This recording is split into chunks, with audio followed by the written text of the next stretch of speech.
चला आता नागपंचमी आहे आणि ज्वारीच्या लाह्या घरीच आपण फोडणार आहोत एकदम सोप्या पद्धतीने आणि अगदी पटापट होतात. कोणीही जरी पहिल्यांदा बनवणार ना तरी अगदी सहजरित्या हे मस्त अशा पांढऱ्या शुभ्र फुलतील. तर कशा केल्या त्या बघूया. त्याआधी चॅनलवर नवीन असाल तर सबस्क्राइब नक्की करा आणि व्हिडिओ आवडला तर लाईक करा. गरम होण्यासाठी यामध्ये थोडंसं अगदी बघत खाली दिसत असेल तुम्हाला तर ते टाकलेलं आहे थोडंसं मीठ. आता मी कसं व्हिडिओ चालू केला नव्हता आधी, ते बघा खाली दिसत असेल. आता याला आपण गरम होऊ. बघा पाणी गरम झालेलं आहे. सो आपण याच्यामध्ये ही ज्वारी टाकून घेऊ आणि याला चांगल्या प्रकारे असं मिक्स करून एक उकळी येऊ देऊ. बघा उकळी आलेली आहे. याला थोडंसं आहे ना 1 मिनिट उकळू देऊ. एखादे मिनिट असंच उकळू देऊ याला. आता गॅस बंद केली. गॅस बंद केल्यानंतर याला असंच राहू द्यायचं थोडा वेळ आणि याला झाकण ठेवून 5 ते 7 मिनिटं असंच राहू द्यायचं.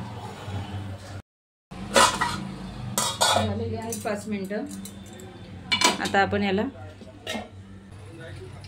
हे जे वरचं आहे ते असंच काढून टाकू आणि आता हे जे आहे अशा प्रकारे हे सर्व ज्वारी गाळून चांगलं पाणी हे बघा खाली गळून राहिलेलं आहे. चांगलं पाणी असं झारून घ्यायचं आणि मग याला चांगलं सुकायला ठेवायचं. तुम्ही रात्रभर असंच ठेवू शकता वेळ असेल तर. छान असे फुटणार सकाळी. नाहीतर मग 3 ते 4 तास तरी सुकवलं. फक्त अशी ओलसरपणा नाही राहिला पाहिजे, थोडी ड्राय झाली पाहिजे. या प्रकारे हिला सुकवून घ्यायचं. हे बघा तुटतोय.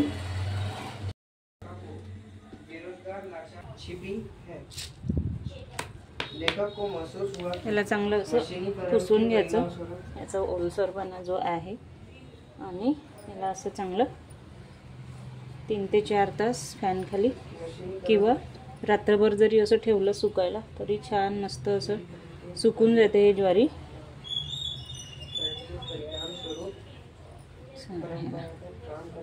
लाह्याची ज्वारी वेगळी येते. तिला असं धुवायचं किंवा असं उकडायचं बॉईल करायचं याची गरज नसते. डायरेक्टली तिला तुम्ही भाजून लाह्या तयार करू शकता. हे बघा. चला हिला आता छान असं ड्राय होऊ द्यायचं. चला बघा इथे मी ज्वारी मस्तपैकी अशी सुकवून घेतली दिसत असेल तुम्हाला. आता एक कढई ना चांगली अशी गरम करायची. चांगली गरम होईस्तोवर त्याच्यामध्ये बिलकुल ज्वारी टाकायची नाही. इथे कढई चांगली अशी तापलेली होती त्यामुळे मी अगदी थोडीशी ज्वारी इथे टाकायची. खूप सारी ज्वारी पण नाही टाकायची. अशी पतलीशी लेअर ना त्या प्रकारे इथे ज्वारी टाकायची. आता बघू शकता तुम्हाला ओलसर बिलकुल दिसत नाही आहे. ज्वारी छान कोरडी झालेली आहे आणि अगदी याला मीडियम फ्लेमवरती चांगलं असं जे आहे परतून घ्यायचं. असं तुम्ही कॉटनचा कपडा घेऊन त्याला जे आहे अशा प्रकारे हे करा. नसेल तर मग तुम्ही सरळ सरळ एक स्पॅच्युला घ्या. अगदी जे आहे मस्तपैकी याला अशा प्रकारे ढवळत राहा. गॅसची फ्लेम इथे मीडियम असली पाहिजे. आता हाय फ्लेम नाही ठेवायची गॅसची.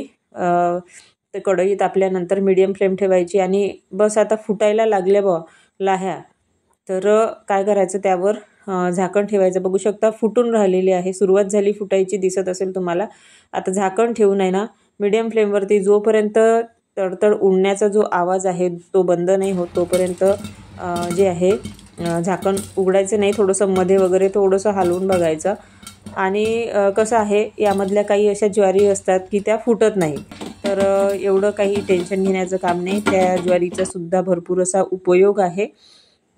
जर मीडियम फ्लेमवर तुम्ही छान लो टू मीडियम फ्लेमवर जर ह्या लाह्या फोडून घेतल्या ना तर ज्वारी जळणार सुद्धा नाही. जी फुटत नाही ती आणि ती सुद्धा कामात येईल. सो इथे जे आहे लाह्यांचं जे ज्वारी फुटण्याचं जे काम आहे ते अगदी लो झालं होतं.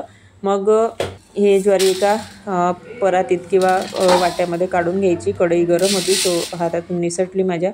नंतर पुन्हा दुसरी बॅचसाठी सुद्धा पहिल्यांदा कढई तापवून घेतली आणि अगदी थोडीशी ज्वारी टाकली इथे मी दिसत असेल तुम्हाला. तर आता ह्याला पण असंच परतून घ्यायचं. म्हणजे असं मिक्स करत राहायचं. नाही तर कॉटनचा कपडा घ्या सरळ आणि बघू शकता अगदी लगेच उडायला तयार होते. फक्त कढई आधी ना गरम असली पाहिजे चांगली कडकडीत. आणि बघू शकता थोडं स्पीडने केला आहे मी कॅमेरा व्हिडिओ. तर बघू शकता अगदी फटाफट अशा फुटतात. बघू शकता अशा प्रकारे सगळ्या लाह्या मी फोडून घेतल्या आणि बघू शकता मस्त अशा लाह्या तयार झालेल्या आहेत आणि इतक्या चविष्ट लागतात ना ह्या खाण्यासाठी, पौष्टिक तर आहेच. आता याला आहे ना जे आहे काही ज्वारी फुटत नाही, ती खाली बसलेली असते, तर त्याला अशा प्रकारे तुम्ही वरवर असं हे करून वाट्यात टाकू शकता. नाहीतर मग दिसत असल्याप्रमाणे त्याला अशा प्रकारे हलवा, म्हणजे जी भारी भारी ज्वारी आहे जी फुटली नाही ती खाली बसते आणि वरती जी आहे हलक्या फुलक्या लाह्या वरती येतात. सो तुम्ही अशा प्रकारे सुद्धा त्याला वेगळं करू शकता.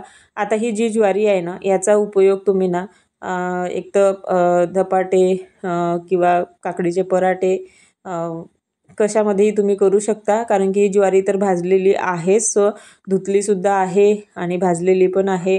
तर हे मिक्सरला बिलकुल पटकन ग्राइंड होईल. तर त्याचे तुम्ही पावडर करून आहे ना धपाट्यामध्ये पराठ्यामध्ये वापरू शकता. खूप छान पराठे होतील. तर नक्की करून बघा. आणि हे जे आहे लाह्या बिलकुल रेडी आहेत आपल्या नागपंचमीला. नक्की तुम्ही घरच्या घरीच लाह्या करा, एकदम पटकन होतात.